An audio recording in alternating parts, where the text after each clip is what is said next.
Hey, we're going to one of our favorite places. You're listening to Big Blend Radio with Nancy and Lisa. We are the publishers of BigBlendMagazines.com, home to 10 online radio and video magazines. And we've got a few ladies joining us from Silver City in New Mexico in the southwest corner. So they're only about 3 hours from Tucson, Arizona, and I think about 3 hours from El Paso. They're like in the heart of the Southwest, the Midwest, but they are in the middle of the Southwest. But they're going to talk to us about some great, tasty events happening in Silver City because, you know what, there's a lot of good food over there. I still can't get past Diane's food and, you know, good. Broadway Inn, bed and breakfast, and even, you know, oh, my gosh, Bear Canyon was amazing food. We had a lot of green chilies. We had a lot of great food. So very excited about this. Now, you can find out more about the area. You can go right to their website to plan your trip, silvercitytourism.org. So we should have Michelle Geels on the line with us. Michelle, how are you? I'm great. How are you ladies today? Oh, we're doing good. Oh, cool. And I still want to say Michelle Geels, you know, that Dutch thing. You can if you're in Europe.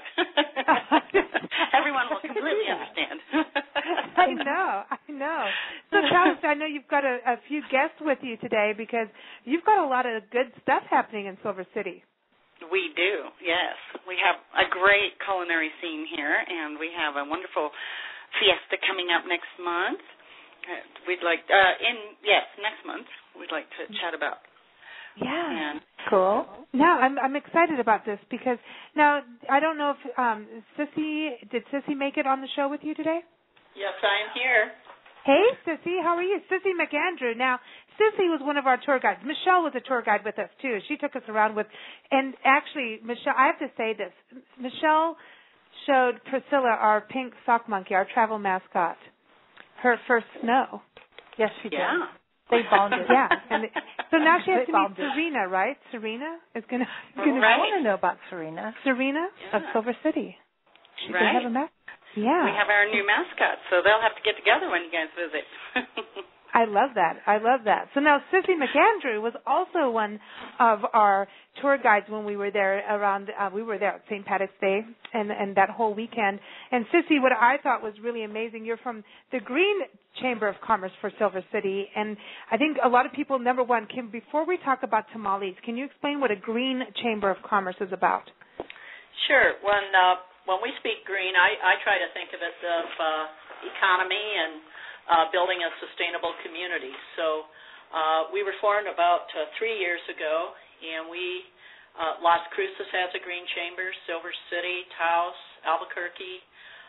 And what we're doing is we basically have a platform of trying to help build our local economy. So we support the local foods movement. We just, at our farmers market this past month, we sponsored the Farm to Chef, which featured local chefs in the area using local produce and local foods. And Trey Rosat, one of our restaurants that's reopened, was the winner. And they even had locally grown pork that was in the dish. So that's one thing we do. We support the farmers market. We try to help entrepreneurs and building the foods community. We also have a Buy Local campaign that's going on, working strongly there. Also a Invest Local, so we're trying to get people, rather than investing in Wall Street or the global market, to really think about bringing that money home and seeing how perhaps they could help a small business start up or expand. And so we've got several different components, but we deal really with individual businesses. We're not really into corporate. Another one of our bases is really supporting renewable energy.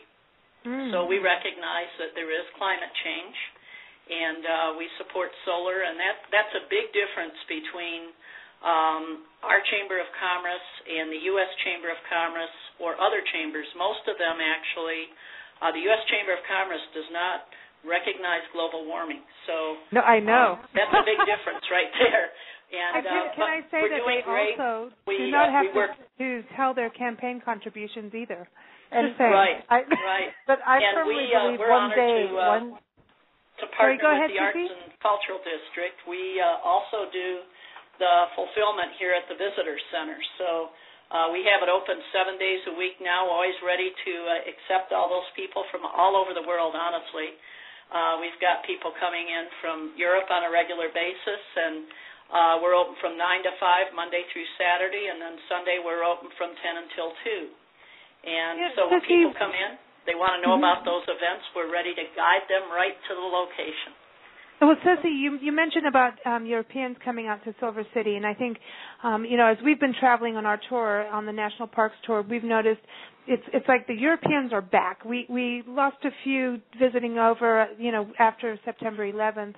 There was a little bit of stagnation in, international visitation to our country, and then it's slowly creeping back. But even during our radio shows, we've done a number of world radio shows, and we've talked with folks around the world, and it seems that Europe is really trending when it comes to being green, in Germany especially. Are you seeing anything when they come out to Silver City? Are they recognizing, because I remember when you took us on the tour, you had solar panels right outside the visitor center. Right. And then even the historic homes and businesses, you were doing restoration that was actually green and greener than what it used to be, but it was still historic. It was acceptable for being historic.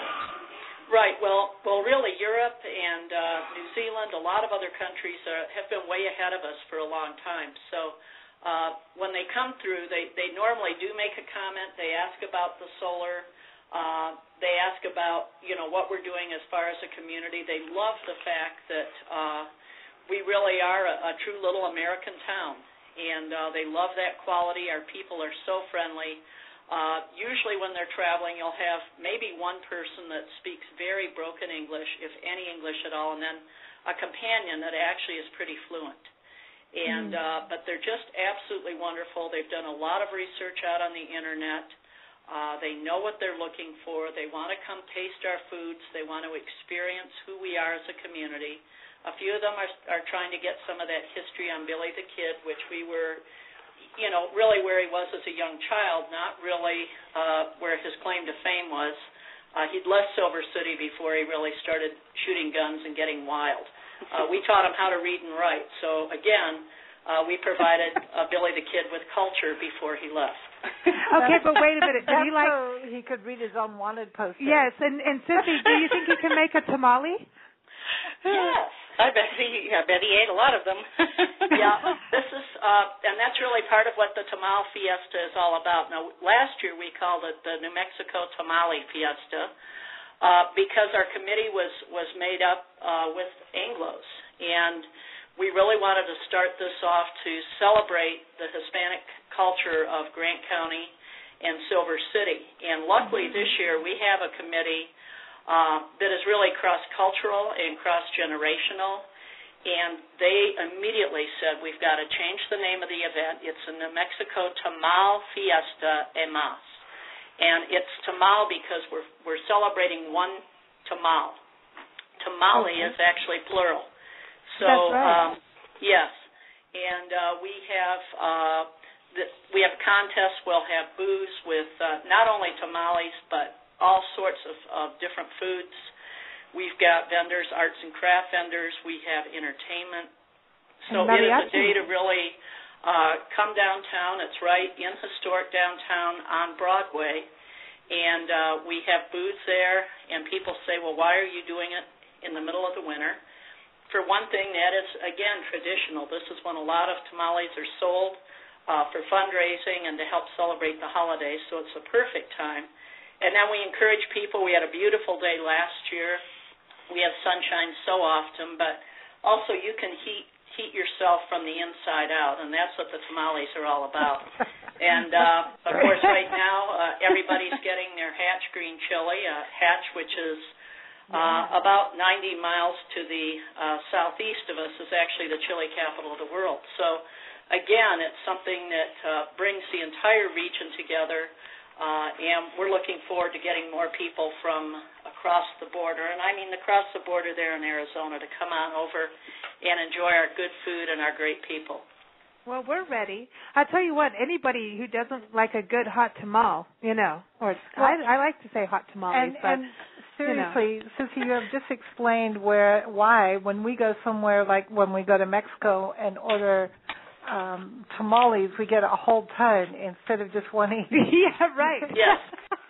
Thank you. Thank you for our lesson on that. And it's true. Yeah, I like that. Also, when you look at tamales, and over the holiday season, when we lived in Julian, California, Clarence, and he's since passed, and I salute to him today, because every Christmas he would go out and he would make these homemade tamales, and it was everybody would have them, tamales, and he would, it was just a celebration, and he would bring that culture into that town, and that's the thing. It's something that people will go door to door and actually give each other tamales, and there's a whole ceremony that's attached to that by going to each other's houses on Christmas Eve as well. And there's nacimiento. Yeah, there you go, Nancy. Wow, you go. Well, and leading up to the fiesta, the Silver City Museum is going to have some workshops that will help teach children about the history, and we're hoping that this will. Because the tamales are going to be sold to the general public, we've had to make arrangements with the Environment Department for the food handlers permits. We've made arrangements with commercial kitchens. So these individuals that have been making them at home, now that they're going to sell them to the general public, we're making it possible for them to have the resources to make them in a commercial kitchen and be able to sell those. And we also feel that in the long run, this is going to help people to maybe consider starting a small business. One of the gals on our committee actually has a bakery, a Mexican bakery. And about 8 years ago, we had a group of people getting together trying to figure out who's Silver City, who do we want to be in the future, and what do we need. One of the needs that came out of that is we need a good Mexican bakery. And now we have one. We actually have one. Yeah, and it's just really great. That's kind of the magic of Silver City, is if we just kind of send a vibe out, we get that in return, and people pick up on that here. It's a very, very magical place. It is a magical place, and I've heard, even when we were there, people that there were a lot of people, and I'm not knocking Santa Fe at all, but I'm just saying, a lot of people were talking about this is the new magic place of New Mexico. It's like this is the place that it's very down to earth, real. It's not overbuilt. It's just very real, and people are friendly and real. And I think we really crave that in this day and age. You want to get away from, all the technology we have, which I love that technology because that's how we get to connect with you all over there. But at the same time, there's a time to just, I want to go into a coffee shop and actually have a conversation with the person. I want to know how to make a tamal. So, Cissy, that's the one thing. Would I be able to learn how to make a tamal somewhere, because I've never made one, and I would really love to learn how to make one?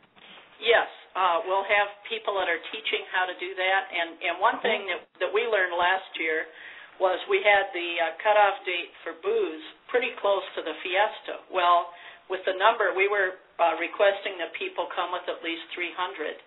You can't make 300 in a short period of time. And so even there, when someone's demonstrating how to make them, it's something that, you can make one or two, but it's not where people are making these and immediately selling them. These will be made. We do have, in fact, a place called Masa y Mas right on Bullard Street, and they actually make tamales every day. And they were our winner last year for the gourmet tamale. And but they came and they basically, we were going through so many, they were running back to the shop and pulling fresh tamales and bringing them in and then steaming them on site. So it really creates that the fiesta flavor in that environment is just wonderful. And of course, everybody's excited. It's a great way also for our small shops. People are walking up and down the streets. It's not just the locals now. We actually are getting calls from, of course, Arizona. We're getting calls from El Paso and across New Mexico. So we're really excited about it and just want people to come on down and have a good time. Hot tamales. Well, everybody, this is December 8th, 2012. I have to put that on there because, people listen to these shows later and later. Yeah.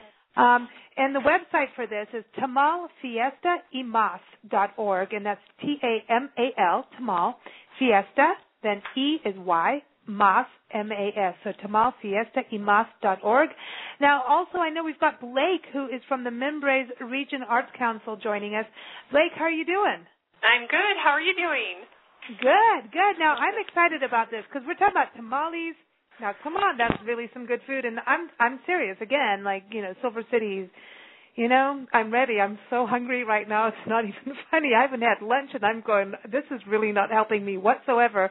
But now you're going to talk about chocolate? Are you killing me or what? Blake? They disappeared. Maybe I killed them. I don't know what happened. But hopefully they will call back in. What's going on over there in Silver City in February, okay, we start to think about the romantic times in February, but it's a Chocolate Fantasia event, and the Membres Region Arts Council holds that, and it's really a huge festival of chocolate and art. And, chocolatiering, it's an art form. So you're going to make art things out of chocolate. Mm-hmm. So paint a picture with chocolate or sculptures or... Well, no. There's whole displays of chocolate, and everybody else keeps, there's all the chocolatiers come out and all the different restaurants, and so what they do is they create all kinds of displays, and I do believe they're edible displays, and hopefully Blake is back on the line here. Blake? Yeah, that was crazy. Sorry about that. I know. It's like all I said was, "Are you killing me?" And then I went, "Oh my gosh, I killed her." Apparently so. So I don't know what you said, but I got the gist that you were kind of giving a little bit of background information on Chocolate Fantasia. Fantasia. I mean, even the word Chocolate Fantasia is I was talking about, really, it's kind of the restaurants open up and everyone opens up, and it's celebrating the art of chocolate. But, I mean, are we making the chocolate or are we eating it? Nancy's got a good point on that. We are making the majority of it.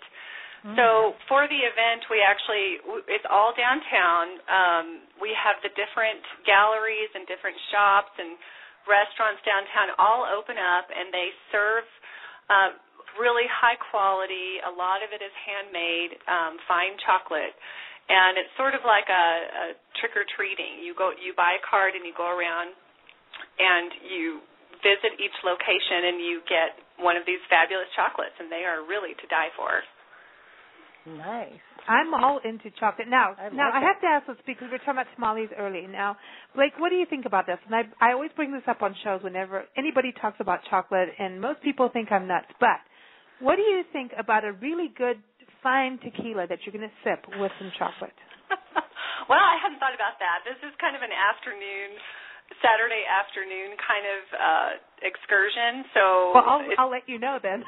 Yeah, I mean, it sounds good to me. But we do have some alcoholic chocolates, and we have to be careful to label them because we do also have a lot of kids that come to the event. Oh yeah. But you would definitely get my vote on that. I think chocolate and tequila would go really well together. Well, chocolate and wine goes. And maybe a little bit of salt. Salty chocolate is the rage right now. Ooh. Don't even start me on chocolate with a little bit of a lime topping, salt and tequila. We have it all. Dark chocolate with sea salt. We have that. We have chili chocolate. Last week our grand prize was bacon-covered chocolate. Oh, Nancy would love that. Yummy. And this year our theme is a little different. We're still working out the details with our planning committee, but it's called Chocolate Fantasia Along the Milky Way. And one of the things that we are trying to do is have our culinary experts heavily involved this year. It's got a starry theme, so a universe, starry, planet, cosmic theme to it. So we're going to have the chefs and the culinary people making chocolate, and that's going to be a special thing called Chocolate by the Stars. Ooh, I like it. It's the Milky Highway, the Milky Way. I remember when we lived in England, there was the Milky Way bars. What was that? What? Now I can't remember. My brain went. I'm thinking about chocolate and chili and tequila. That's it. I'm done. Right. That's all you need, really. So, like, when is this happening? This is February 9th. It's the Saturday before Valentine's Day. Perfect. And it's an all-day event. We have chocolate judges that judge the different kinds of chocolate. We have parades. We have costumes. We have the different locations are completely dressed up, and we give prizes to the best locations and to the best chocolate. So everybody just really goes all out in this event. We have lots of people come from all over the nation to this event. Who judges? I'm interested in both events. Who judges the best tamal and who judges the best chocolate? Well, last year on the tamales, we actually had one of our city council persons judged. We had a gentleman whose mother, he's actually from outside of Tucson, and his mother used to make tamales literally for the Stars, for the basketball team and a few others, and so he was the judge. And then we had just a local citizen.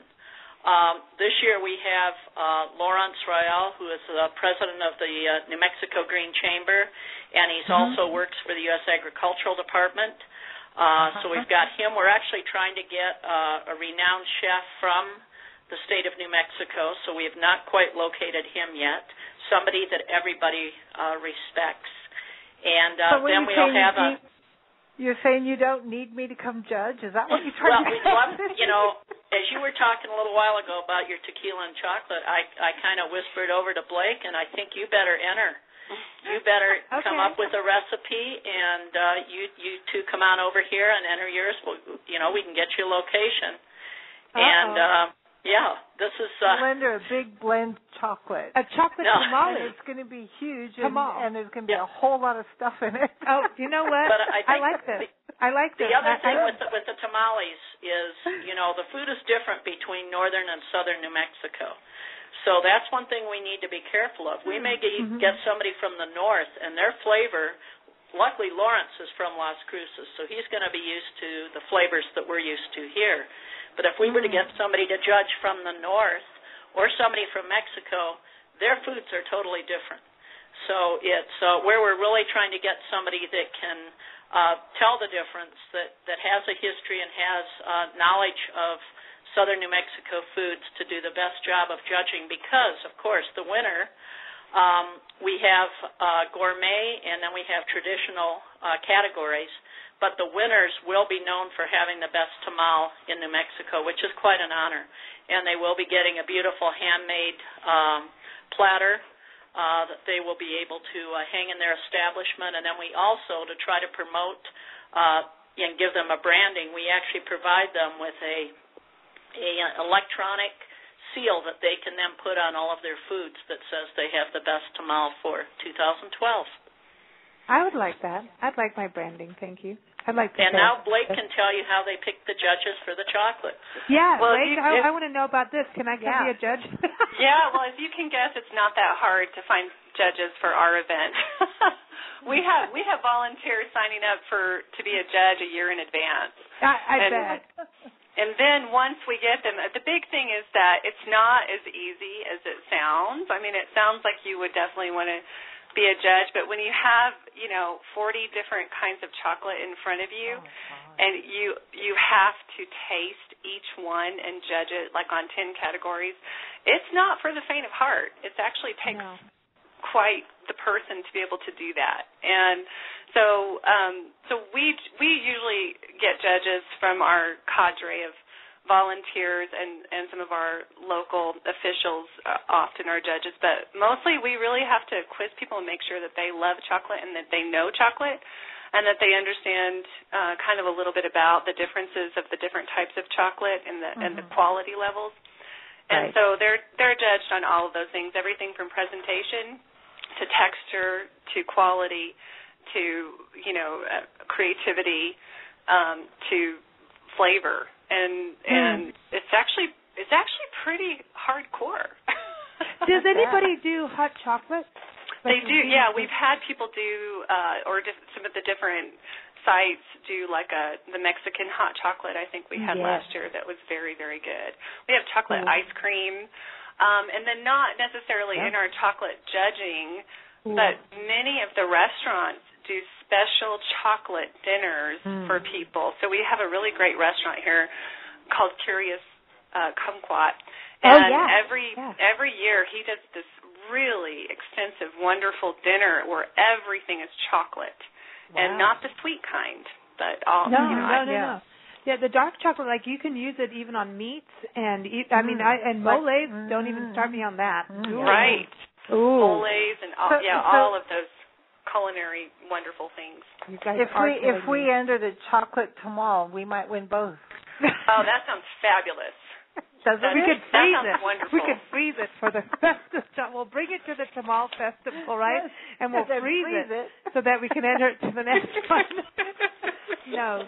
Yeah, not to mention for this event, we have chocolate workshops to help some of our chocolatiers learn the differences between the different chocolates and how to make the chocolate, which is cool. This is serious. It's a serious business. And we have chocolate sculptures.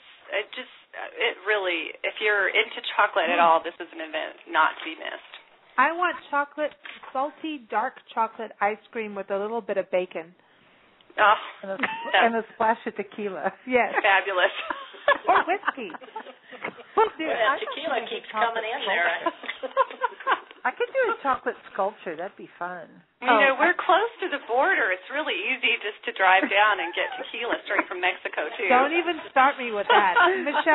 Michelle, we talked about that. We've got it. What is it, the Pink Lady or something we have to go to? Where's the Pink Store. The Pink Store. Yeah. Yeah. Who are moving, have bought a place down right in historic location downtown. So we will get to have them here as well. Okay. Well, okay, so when we come out to see you, can we take an extra day and go to Mexico? You certainly can, and I'll try my best to go with you. It's been a while since I've been. I'll go to Mexico anytime. Yeah. I love it. I love it that you guys are so close that you can go over like that, It's like we are here, but it's cool. And people get worried about it, but it's about being cautious and being aware. And then just having a good attitude, It's all about your attitude and how you carry yourself and being aware. Yeah. So it's so cool. And it requires just a wee bit more paperwork nowadays, I think. Passport. Yeah, passport. Yeah, I met someone yesterday who was on his way to Mexico, and he couldn't make it because he didn't have his passport renewed in time. And I'm like, dude, get his passport. To me, it's like you should always have a passport on hand at any time to go anywhere. But, I try to live by that. But I didn't have my passport when we came to see you, so I messed up. But everybody, again, I want to say this, Michelle, I know you guys have a lot of events coming up even this weekend. You've got a ton going. You always have something going on. Tons of events this weekend. I know. I'm glad you even made it. You've got the 17th biennial Mogollon. I'm never going to say this right. Say it for me. Mogollon Archaeology Conference, Town and Gown event. This is October 5th. You've got the Gila Monster Challenge Fun Ride. It's bicycle ride all through the Gila National Forest area, and you end up in Pinos Altos for their October Fiesta. This is this weekend. Cool. Right. And isn't that part of helping towards the Tour of the Gila? Well, we sponsor it. The Tour of the Gila sponsors it, yes. Okay, and then you've got a Guatemalan Mercado holiday sale that is part of the Mimbres Region's art culture. No, that's not this weekend. But we have the Red Dot Studio tours and gallery walks this weekend. That's our big event. That's a 4-day event. So anyone that wants to come over and participate in all the walks and seeing the studios is an awesome thing to do. I mean, and so many people are opening their studios for this tour.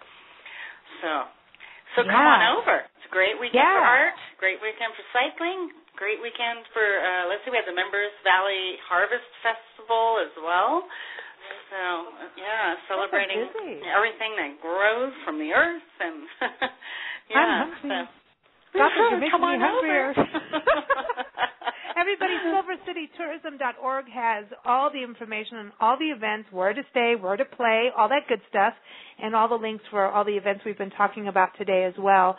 And to bring that back, Blake, what's the best website when it comes to the Chocolate Fantasia in February? Because people really, if you're going to think about a romantic escape, you need to start planning now. Seriously, we can't. It's a cool place. I mean, your bookings will happen. You never get bored here, never. No. It's our website for the Mimbres Region Arts Council is membresarts.org, and it's MIMBRES arts.org. Right on. And then the other one for the Tamal Festival is the Tamal y Mas Fiesta, is Tamal Fiesta Tamal, Tamal, T-A-M-A-L. This is my spelling test. Fiesta, YMAS.org, December 8th, everybody. Thank you all for joining us, ladies. It's been a pleasure, and you've really made my day harder because we still have a radio show to do, and I'm starving, and now all I want is chocolate, tamales, and tequila. Sounds good. Thanks so much. And green chilies. Can I throw that in there? All right. Thank you so much. Take care. Bye. Bye-bye. Bye-bye.